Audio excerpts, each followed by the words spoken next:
സർവമംഗളമാംഗല്യേ ശിവേ സർവാർത്ഥസാധികേ ശരണ്യേ ത്രംബകേ ഗൗരീ നാരായണി നമോസ്തുതേ.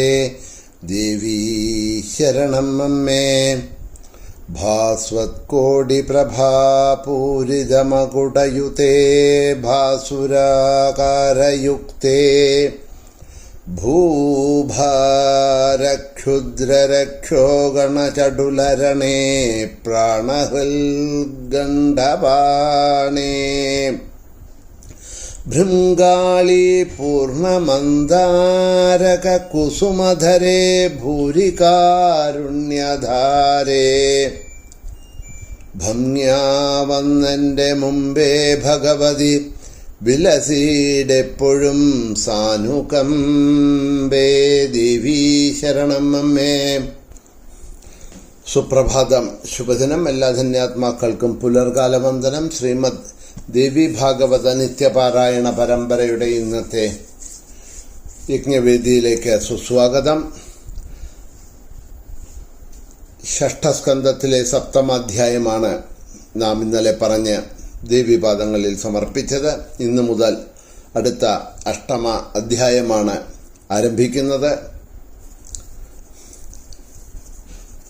ബ്രഹ്മഹത്യാശാപമേറ്റ ഇന്ദ്രൻ താമരപ്പൂവിൻ്റെ തണ്ടിനുള്ളിൽ ചെന്ന് മാനസ സരോവരത്തിൽ ഒളിച്ചിരുന്ന് തപസ് ചെയ്യുന്നതായിട്ടുള്ള സമയത്ത് ദേവന്മാർക്ക് ഇന്ദ്രനില്ലാതെ വന്നപ്പോഴവര് 100 അശ്വമേധ യാഗങ്ങൾ നടത്തിയ നഹുഷനെ ഇന്ദ്രനാക്കി അഭിഷേകം ചെയ്ത് വാഴിച്ചു. പക്ഷേ ആ ഇന്ദ്രൻ സിംഹാസനം കിട്ടിയതോടുകൂടി ഉള്ളിലുള്ള സത്വഗുണങ്ങൾ മാറി രജോ ഗുണങ്ങളുണ്ടായി. ഇന്ദ്രാണിയെ പ്രാപിക്കാൻ ആഗ്രഹിച്ച് ഋഷികളെയും ദേവഗണങ്ങളെയും ഇന്ദ്രാണിയുടെ അടുത്തേക്ക്, ശചിയുടെ അടുത്തേക്ക് പറഞ്ഞയക്കുന്ന ഭാഗമാണ് പറഞ്ഞു നിർത്തിയത്. അടുത്തതായിട്ടുള്ള ഈ അഷ്ടമ അധ്യായത്തില് ശചി ശോകമാണ് വിവരിക്കുന്നത്. ദേവഗണങ്ങളും ഋഷികളും വന്ന് പറഞ്ഞ നഹുഷന്റെ ആഗ്രഹമറിഞ്ഞ ശചീദേവിക്ക് വളരെ ദുഃഖമുണ്ടായി. ദേവഗുരുവായിട്ടുള്ള ബൃഹസ്പതിയെ അഭയം പ്രാപിച്ചു. ബൃഹസ്പതി അതിനുള്ള വഴികൾ ചെയ്യാം എന്ന് പറഞ്ഞ് ശചീദേവിയെ, ഇന്ദ്രാണിയെ സാന്ത്വനിപ്പിച്ചു എന്ന് പറഞ്ഞാണ് നിർത്തിയത്. തുടർന്നു കൊണ്ട് വ്യാസൻ പറയണു, നഹുഷസ്ത്വധ താം ശ്രുത്വാ ഗുരോസ്തു ശരണം ഗതാം ചുക്രോധ സ്മരബാണാർത്തസ്തമാം ഗിരസമാശുവൈ. ഇന്ദ്രാണി ദേവഗുരുവിനെ ശരണം പ്രാപിച്ചതായി നഹുഷൻ അറിഞ്ഞു. കാമാതുരനായിട്ടുള്ള അവൻ ദേവഗുരുവിനോട് കോപിച്ചു എന്നാണ് പറയണത്. ദേവന്മാരോട് അവൻ പറയുകയാണ്, നഹുഷൻ, ഞാൻ ആ അംഗീരസന്റെ പുത്രനെ കൊല്ലും. ഞാൻ ഇന്ദ്രാണിയെ സ്വഗൃഹത്തിൽ ഒളിച്ച് താമസിച്ചിരിക്കുകയാണ് എന്ന് ഞാൻ കേട്ടു. ഇങ്ങനെ നഹുഷൻ കുപിതനായിരിക്കുകയാണ് എന്നറിഞ്ഞ ഋഷിമാരോടുകൂടി ചെന്ന ദേവന്മാരെ ഘോരനായിട്ടുള്ള അവനോട് സാമരൂപത്തിൽ അവനെ ബുദ്ധി ഉപദേശിച്ചു. ഹേ രാജൻ, ഹേ ഇന്ദ്ര, കോപമടക്കൂ, പാപബുദ്ധി ഉപേക്ഷിക്കൂ. ധർമ്മശാസ്ത്രങ്ങളെ പരതാര പരിഗ്രഹം നിന്ദിച്ചിരിക്കുന്നതാണ്. സദാ സാധ്വിയാണ് ശക്രന്റെ പത്നി. ഇന്ദ്രൻ ജീവിച്ചിരിക്കെ സുന്ദരിയും പതിവ്രതയുമായിട്ടുള്ള അവൾ എങ്ങനെ മറ്റൊരുവനെ ഭർത്താവായിട്ട് സ്വീകരിക്കും? അങ്ങിപ്പോൾ ത്രിലോകത്തിൻ്റെയും അധിപനും ധർമ്മത്തിൻ്റെ സംരക്ഷകനുമാണ്. അങ്ങയെപ്പോലെയുള്ളവരെ അധർമ്മം ആചരിച്ചാൽ പ്രജകള് അതിനെ പിന്തുടരും, സർവനാശമുണ്ടാകുമെന്നുള്ളത് തീർച്ചയാണ്. രാജാക്കന്മാർ ഏതു വിധത്തിലായാലും ശിഷ്ടാചാരം സംരക്ഷിക്കേണ്ടവരാണ്.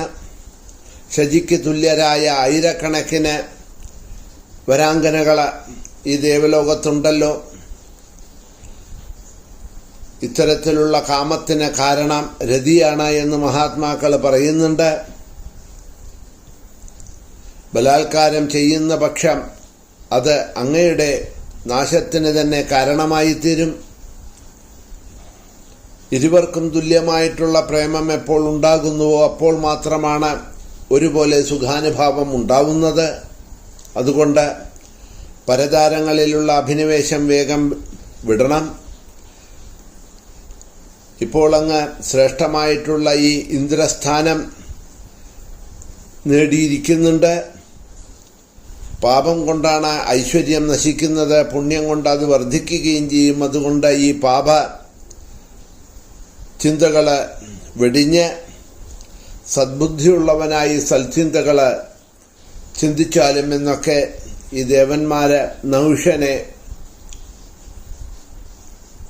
ഉപദേശിക്കുകയാണ്.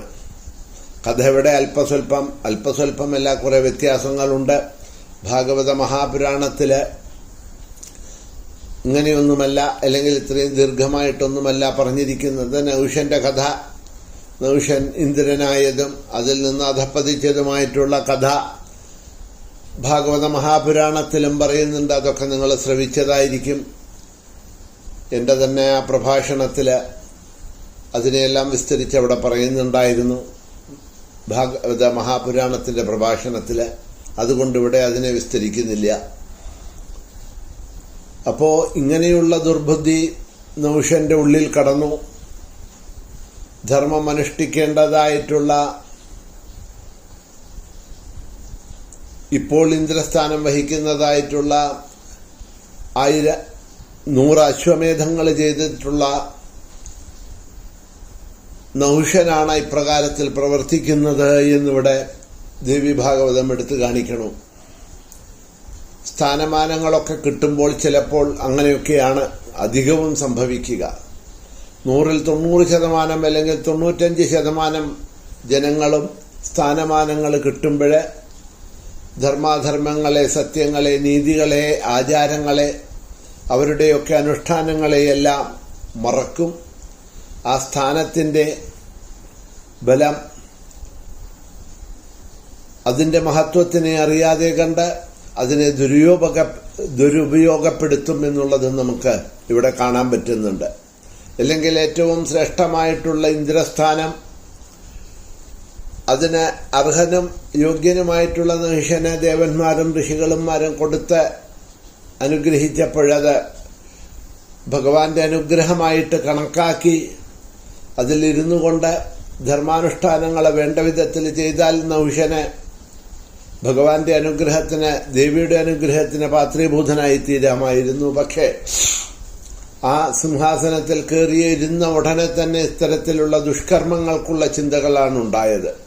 പലപ്പോഴും ധനമില്ലാത്തവന് ധനം കിട്ടുന്ന സമയത്ത് ഇതേമാതിരി തന്നെ അർഹതയില്ലാത്തതായിട്ടുള്ള സ്ഥാനങ്ങള് മറ്റുള്ളവരുടെ ഔദാര്യത്താൽ കിട്ടുന്ന സമയത്ത് ഇത്തരത്തിലുള്ള ദുഷ്ചിന്തകള് അവരിൽ ഉണർന്നുവരും. അത് തന്നെ അവരെ നാശത്തിലേക്ക് വഴിതെളിയിക്കും എന്ന് പറയുകയാണ്. എത്രയോ ധനികര്, ധനമില്ലാത്തവര് ധനം കിട്ടുന്ന സമയത്ത് അതുവരെ ധർമ്മമാർഗത്തിലും കുറെയൊക്കെ സത്യവും നീതിയും നിഷ്ഠയോടും കൂടി നടന്നിരുന്നവര് വീണ്ടും വീണ്ടും ധനം സമ്പാദിക്കാനായിക്കൊണ്ട് അധർമ്മങ്ങളെ, ഹിംസാദി വൃത്തികളെ പ്രവർത്തിക്കാൻ തുടങ്ങും.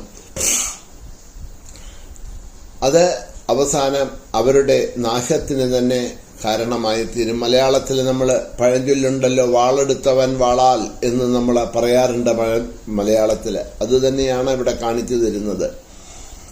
ആ സ്ഥാനം കിട്ടിയ സമയത്ത് നഹുഷന് അതിനെ അനുഗ്രഹമായിട്ടല്ല, അതിൽ അഹംഭാവവും അഭിമാനവുമാണ് ഉണ്ടായത്. അതാണ് നഹുഷന് ഇത്തരത്തിലുള്ള ദുഷ്ചിന്തകൾ, ദുഷ്പ്രവൃത്തികൾ ചെയ്യാൻ പ്രചോദനമായത്.